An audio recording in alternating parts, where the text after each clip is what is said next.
was recently in a great discussion about the Enneagram when somebody posed a very important question. What's the science behind the Enneagram? Now, this question is a very important one for many reasons. The first of which that the Enneagram can sometimes be associated with other personality assessments. And yes, other personality assessments have great strengths and values, but there are some personality assessments that maybe don't have that high efficacy. I mean, after all, you can find almost any BuzzFeed quiz answering anything about your own personality. And how helpful is that? Unfortunately, many personality assessments stop after the test has been taken. Yeah, there's some great results, there's some cute connections, but it doesn't really impact you and your way of life. However, the Enneagram does. I love using the Enneagram in my own personal and professional development and using it in my coaching practice because it doesn't just reveal how bro you are or what kind of sandwich you are, or it doesn't even reveal your greatest strengths. It actually uncovers your greatest fears and desires. But we know, like most personality assessments, we can read into those tests, we can read into those results and realize, well, that's just a snapshot of a small portion of who I am. However, the Enneagram is backed with lots and lots of science, and that's what we're going to talk about today. First, let's talk about the Triune Brain Theory. Our brain is essentially divided into three different parts: the reptilian brain, the limbic system, and the neurocortex. These three parts correspond with the Enneagram's three centers of intelligence: head, heart, and gut. Here's what this means. We all have access to our thoughts, our emotions, and our actions. However, we all lead from one of each of those three. So some of us are thinkers before we're feelers and we're doers. Some of us are doers before we're feelers and we're thinkers. And finally, some of us are feelers before we're doers and we're thinkers. What this science states is that lead center, whatever it is that we lead by, is often the source of our greatest strengths and our greatest weaknesses in terms of our personalities. And this is much more than just a coincidental study. Another study by Dr. Mario Martinez in 2016 revealed this. Different Enneagram types exhibited different patterns of brain activity when completing certain tasks. In other words, participants were given the same task, but because some of them led with their heads, some of them led with their hearts, some of them led with their bodies, they approached that task neurologically completely different. Now, this is significant to our relationships because if I lead with my head, if I lead with my thoughts, and I move about the world only leading with my thoughts, the erroneous assumption that I always have is that other people are thinking, feeling, and doing just like I am, that everybody is leading with their heads.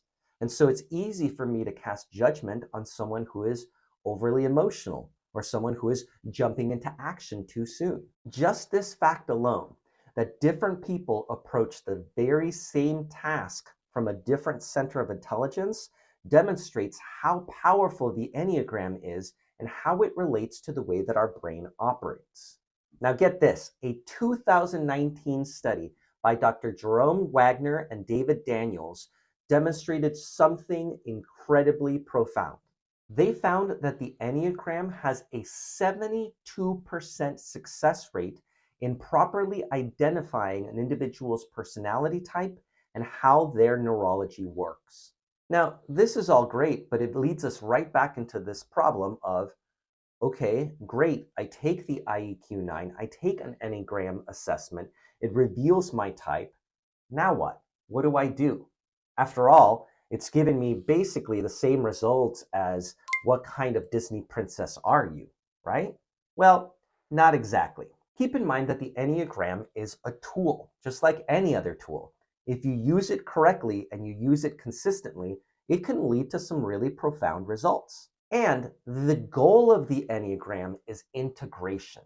Integration simply means that you take your personality, you take your core fears and desires, And understanding those, you are able to shift your behaviors, your patterns, your habits to break through some of the obstacles that are holding you back. This relates to the concept of neuroplasticity. Neuroplasticity simply means that our brains are not fixed.